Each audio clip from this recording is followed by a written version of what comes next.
The movie begins with siblings Cal and a pregnant Becky driving through the country road, the beautiful greenery surrounding them. Watching Cal eat his burger, Becky suddenly feels noxious and asks her brother to stop the car, annoyed that her body is still going through morning sickness. While Cal tries to comfort his sister, she suddenly gets a worried expression on her face and tells him that maybe they should go back. Cal urges his sister that she needs to do what's best for her and not take into account what anyone else says. While thinking of his advice, the siblings suddenly begin to hear crying coming from the tall grass on their side. As they listen further, they can hear a distinct cry for help, which immediately worries them. Becky gets out of the car while Cal attempts to park it on the side of the road. Becky begins to call out to the child stuck in the tall grass and begins to respond, suddenly hearing an older woman speaking to the boy. Becky finds the situation strange, but Cal jumps into the grass, calling out for the boy. Frightened, Becky tries to call out for her brother to stop, but the man continues his walk forward, hoping to see the child up front. When she begins to lose sight of Cal, Becky calls the police and attempts to inform them of the situation, but loses connection. As they go deeper into the maze, Cal and Becky begin to lose each other, unable to see where the other is standing. When they're unable to see the child, Becky tells Cal to follow her voice so they can go back to the road and call for help. Although she attempts to call him to her, Cal is unable to tell where her voice is coming from. Devising a new plan, the two siblings try to jump as high as they can to see where they're located. Although the first reveal shows them that they're close to each other, their next attempt takes them away from sight. Frightened for his sister, Cal begins to run and slips on the muddy ground, accidentally seeing a rotting dog. The two siblings waste hours attempting to find one another, but are unable to until Becky decides to rest on the ground.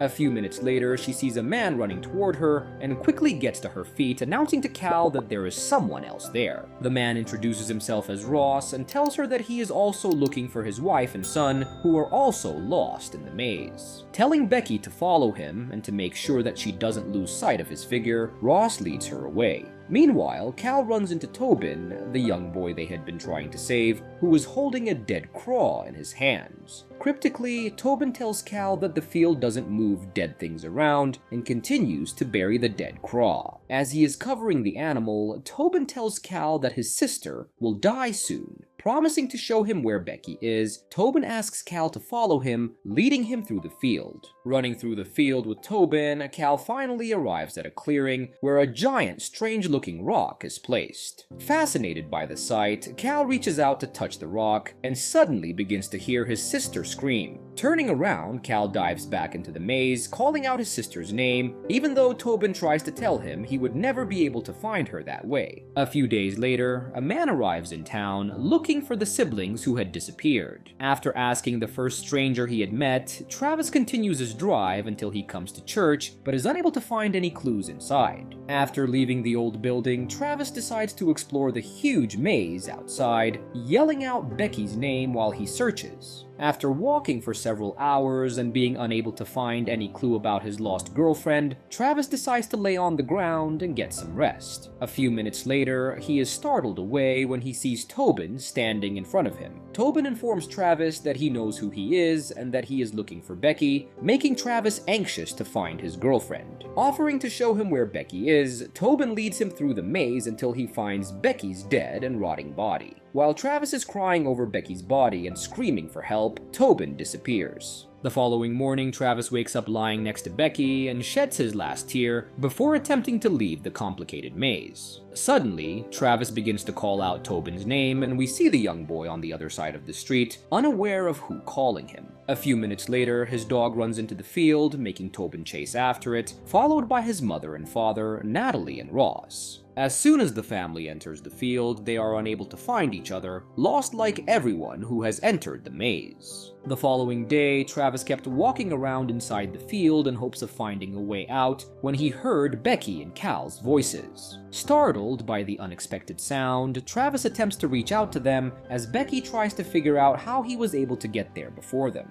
As they listened, Tobin's frightened voice started to be heard, telling them that he was with his dead dog, Freddy. Remembering what he heard from Tobin the previous night, Travis asks him to stay put and tells Becky and Cal to follow the child's voice in his direction. A few minutes later, they all appear in a small clearing. Travis is shocked to see Becky pregnant. Once they make sure they're both safe, Beck and Cal start to confront Travis about following them, mentioning that they have only been gone for 2 days. Seeming confused, Travis explains that Becky and Cal have been missing for the past 2 months. Travis suggests that they attempt to leave the maze immediately as something strange seems to be going on, and Becky immediately agrees, telling her brother that she feels like someone is watching them. Putting Tobin on his shoulders, Travis has the young boy search for the right direction, and they begin to head in that direction. During their walk, Becky begins to experience cramps as if the baby was due, even though she knew she had a few months left. When Travis asks her about the baby, Becky explains it is a girl and allows him to touch her baby to see how lively their daughter is. Suddenly, Becky's phone gets a call, and the group is frightened when a woman's voice comes through, screaming that they were making the same mistake over and over again before the signal drops. Realizing that they need to get out of there immediately, the group continues their journey until Becky becomes very ill, feeling blood drop through her thighs and hallucinating figures all around. Shocked by what was happening, the group gathers around her. Ross jumps out of the maze and gives the passed out girl CPR. When the girl finally comes to, everyone is relieved, Ross assuring them that she's alright and that it was probably just a bit of heat stroke. He then continues to tell them that he was able to find a way to the road, but had to return for his family. Taking the lead through the complicated road, Ross talks about what he does for a living and the choices he made that led him there. His voice then suddenly takes a strange turn when he begins to preach about how sacred the area is as he reveals the giant stone in the middle of the clearing. With her suspicions about the man growing, Becky reminds Ross that he promised to show them the way out. Touching the rock, the man explains that he already has, and that all they have to do is look. Believing the man's words, Cal attempts to touch the object when he is suddenly startled by a voice behind. When they look back, they see Natalie covered in mud and telling them not to trust Ross. Suddenly, Natalie looks at Becky and gets a shocked expression on her face, telling the group that she is sure she saw her dead on the ground. Feeling strange about what the woman said, Becky tries to assess Ross's expression and begins to hallucinate that there was something evil inside the man. Feeling like they're not safe with Ross anymore, Travis suggests that they leave him, offering Natalie and Tobin to join them. Ross attempts to pitch the rock to the group, but they refuse to indulge him, making him upset. When Travis tries to stop Ross, the older man dislocates Travis's shoulder and murders Natalie by crushing her skull. Running away from the madman, the group runs and attempts to hide out in an abandoned building in the middle of the maze. When they're alone, Cal and Travis get into a fight, accusing each other of attempting to manipulate Becky. Travis calls out Cal by telling him that he knew he was in love with his sister, which aggravates Cal into punching him. The fight immediately stops when they hear Ross attempting to open the jammed door, forcing the group to hide on the roof. While attempting to get a better look, Travis falls from the building, dropped by Cal, who refuses to pull him up. Running back to Becky, he attempts to get her away, but she figures out what he has done to Travis and abandons him. Fearful of Ross, who was following him, Cal runs back into the maze, but is unable to escape. Telling him that there was nothing he could have done, Ross showed Cal dozens of his dead bodies in different levels of decomposition before choking him to death. Unable to walk any further, Becky lies on the ground in the middle of the maze and calls out to Travis, who comes looking for him. While they're lying there sharing their confessions, Becky is startled by Ross, who tells her that he wants to kill her quickly to feed the bloodthirsty rock. Before he can follow through on his threat, Becky stabs him in the eye and runs through the maze when she runs into what seems to be the essence of the field. She finds herself surrounded by human-looking creatures with grass for a face who grabs her and transports her to the rock. While she lay on the muddy ground in pain, she makes a phone call warning herself not to let Cal hurt Travis, the same message they had heard earlier. While she struggles to pull herself up, she sees the ground around the rock open, revealing hundreds of souls trapped inside, screaming and reaching out to her. A few minutes later, Becky opens her eyes and sees Cal sitting next to her. Looking around, Becky begins to ask for her child, and Cal shows her the child wrapped in his shirt. As she falls back into her delirium,